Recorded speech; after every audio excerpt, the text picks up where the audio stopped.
તો અમે ગૌમુખ જાય છે, ત્યાં પાણીનો ધોધ પડે છે તો ચાલો ત્યાં જઈએ.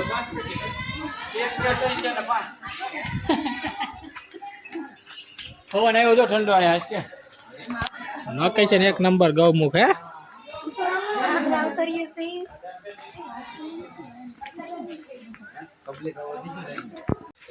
અમે અહીંયા આવ્યા પણ વરસાદ શરૂ થઈ ગયો. હવે આને વરસાદ શું કરવું? વરસાદ આવે તમારે ઘટે જ નહીં. આપણે અંદર ભાગી જઈએ. જય વરસાદ શરૂ થઈ ગયો. ગૌમુખી આવ્યા. કાંઈ નહીં, નાવાનું જ છે. નાઈ નાખી બીજું કેટલી ઉતાવળી કે નાવા જાવ વરસાદ આવે તોય હાલો એમ. આ બાજુ આ બાજુ પેલા મંદિરે દર્શન કરી લઈ પછી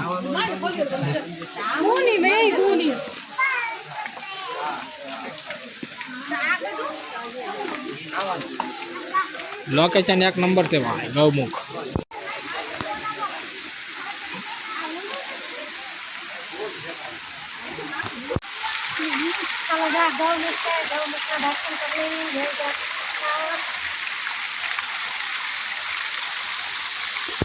ચાલો એનો નજારો જો, અહીંયા પાણી પડે કાંઈક પેટ નહીં હો, કેવો સારો નજારો છે.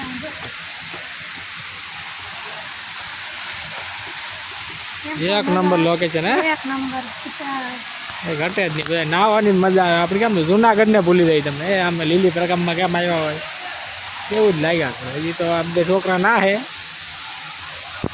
મેન નજારો તો અહીંયા છે. આમ જોવો કઈ પડે જોવો બધું ઘટે જ જો એક નંબર જો પાણી પડે મજા આવે ભાઈ. નામ બતાવી ના કેવી મજા આવે. અમને તો બહુ મજા આવી. એક નંબર લોકેશન. આમ જો ઓલા પણ એટલું પાણી આવે ને ઓલા પણ એટલું પાણી આવે. કોઈ છે જ નહીં. મોજ આમ જો આખું પાણી જ જેવું જંગલ, એમાં કઈ ઘટે જ નહીં. આપણે ગૌમુખી આવેલું છે સુરતથી. સુરતથી કેટલું થાય સંદીપભાઈ? 90 કિલોમીટર થાય. તો તમે આવો આમ પાણી ધોધ પડે એક નંબર કઈ ઘટે. જો હવે અમે બીજે જઈએ છીએ બીજા લોકેશન ઉપર, ત્યાં તમને વિડીયો બીજા ઉતારીને બતાવીએ.